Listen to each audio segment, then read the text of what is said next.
Malgré les conséquences désastreuses du changement climatique en Afrique, il y a lieu d'être optimiste. C'est pourquoi la Semaine africaine du climat a été mise en place comme une plateforme permettant aux parties prenantes de discuter des solutions d'action climatique régionales et de forger des partenariats régionaux. Bienvenue à ce décryptage sur Africa 24. Notre invité de cette édition est le docteur Munang, directeur régional adjoint du Bureau Afrique des Nations Unies. Docteur Munang, bienvenue sur Africa 24.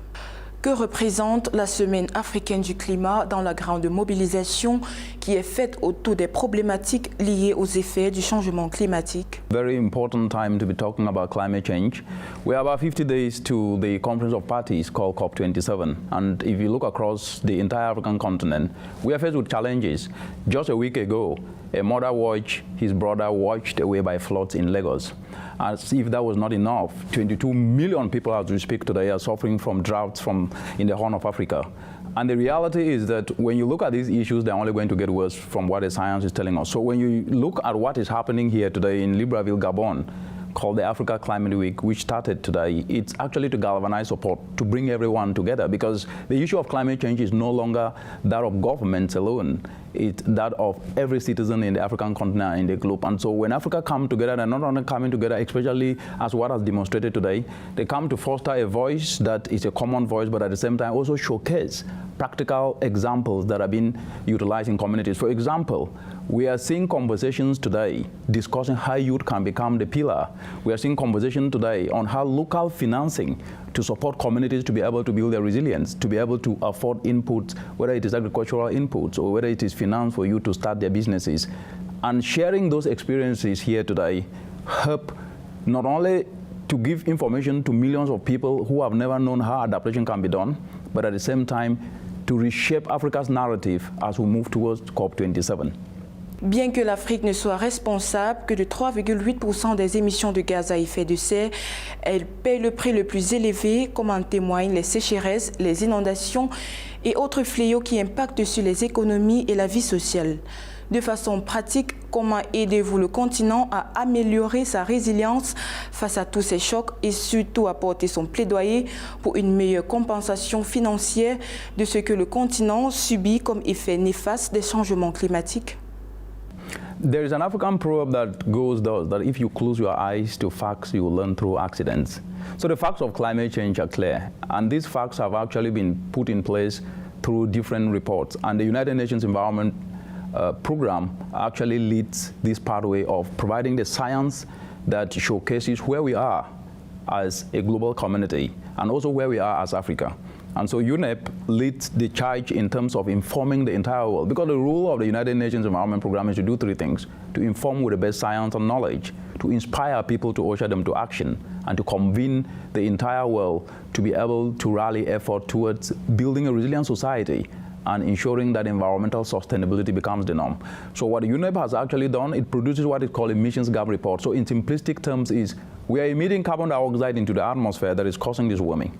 And what report after report, UNEP have produced over 10 of those reports. Every year it produces those reports to inform negotiations. And those negotiations are actually informed by these reports, but also help to catalyze the urgency of what the global community needs to do. And more importantly, environmental solutions are business solutions. Environmental solutions are actually opportunities to create opportunities for youth.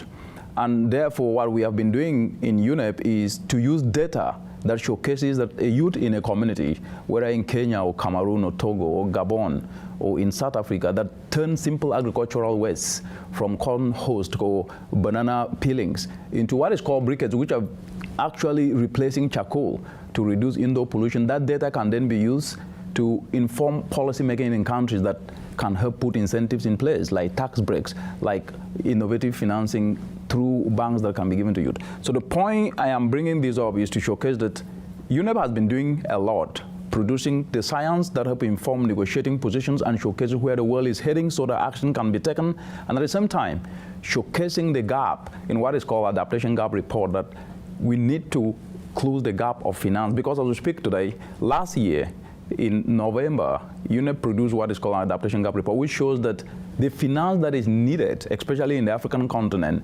is supposed to be 10 times bigger than the amount that comes. Monsieur le directeur régional, vous êtes très actif sur les médias sociaux. Comment, d'après vous, les médias sociaux peuvent-ils servir la cause de la préservation de l'environnement et la lutte contre les changements climatiques? Social media is actually, I call it the best thing that ever happens in the 21st century. When we were growing up in the 80s and 90s, we never had an opportunity to engage with people we don't know. And today, when you look at a continent of 1.4 billion citizens, it's clear that the solution from a youth in Nigeria can actually be copied by a youth in Cameroon, a youth in Kenya.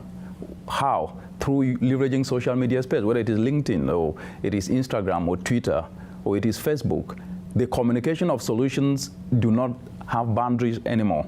And so leveraging social media, especially in a continent where we have tech-savvy youth who are on their mobile phones every day, if you want to pass information that can actually be uptaken by the broader community, then social media becomes the space because you can reach many youth.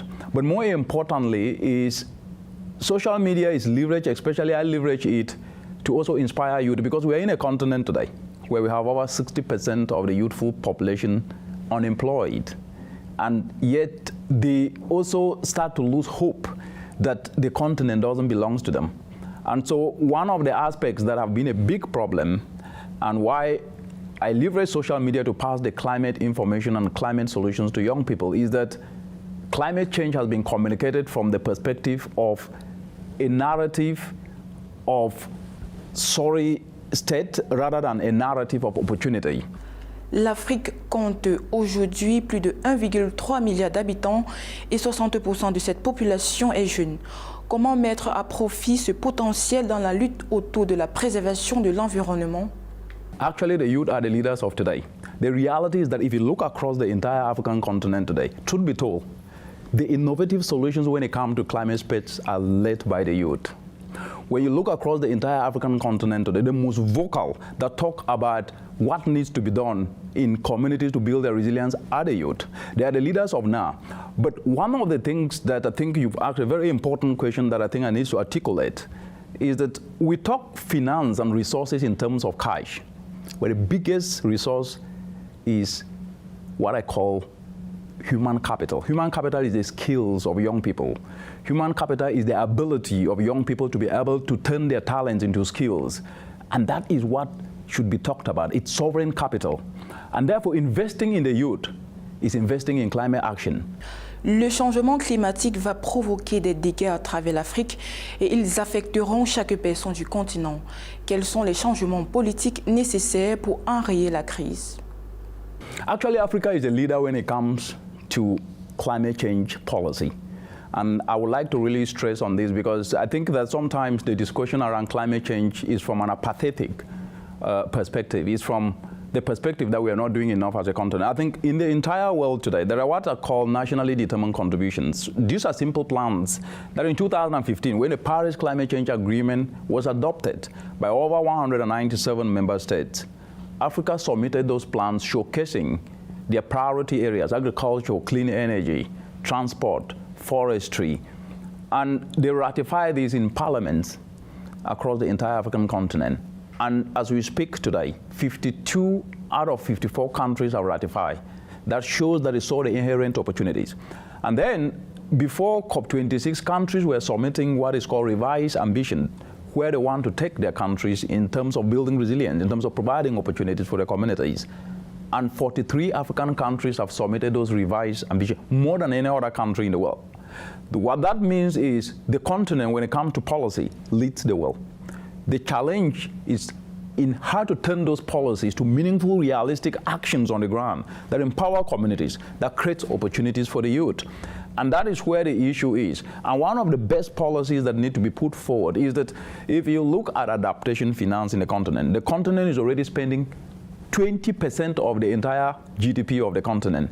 Monsieur Richard Munang, merci d'avoir répondu aux questions d'Africa 24. Mesdames, Messieurs, merci et restez à l'écoute pour d'autres émissions sur Africa 24.